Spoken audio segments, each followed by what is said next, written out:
নমস্কার বন্ধুরা, সুস্বাগতম। আজকে তোমাদের সঙ্গে শেয়ার করব অন্নপ্রাশন বাড়ির ভুরি ভোজ। প্রথমেই স্টার্টারে ছিল চিকেন পকোড়া আর কফি, তারপরেই চলে গেছিলাম মেন কোর্সের দিকে। মেন কোর্সে প্রথমেই দিয়েছিল ফিশ ফ্রাই, তার সঙ্গে গ্রিন স্যালাড। তারপরে চলে এসেছিল তুলতুলে একদম নান, তার সঙ্গে চলে এসেছিল চানা মশলা।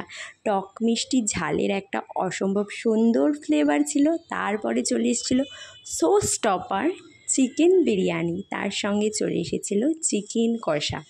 মারাত্মক হয়েছিল খেতে, আমার তো ভীষণ ভালো লেগেছিল। আর তারপরে যেটা না খেয়ে আমি ফিরবই না, সেটা হচ্ছে চাটনি আর পাঁপড়। এটা অবধি আমি লাস্ট খাই, এটা আমি খাবই। আর তারপরে চলে এসেছিলো অনেক রকমের মিষ্টি, কালাকাঁদ, রসগোল্লা দিয়েছিল। তারপরে লেডিকেনি তোমাদের দেখানোর জন্য নিয়েছিলাম। আমি খাই না এগুলো, জানো তো, অনেকেই মিষ্টি পছন্দ করে, আমি তেমনভাবে নয়। তারপরে কোল্ড ড্রিঙ্কস আর হাজমোলা। দেখা হচ্ছে পরের ভিডিওতে। Thanks for watching.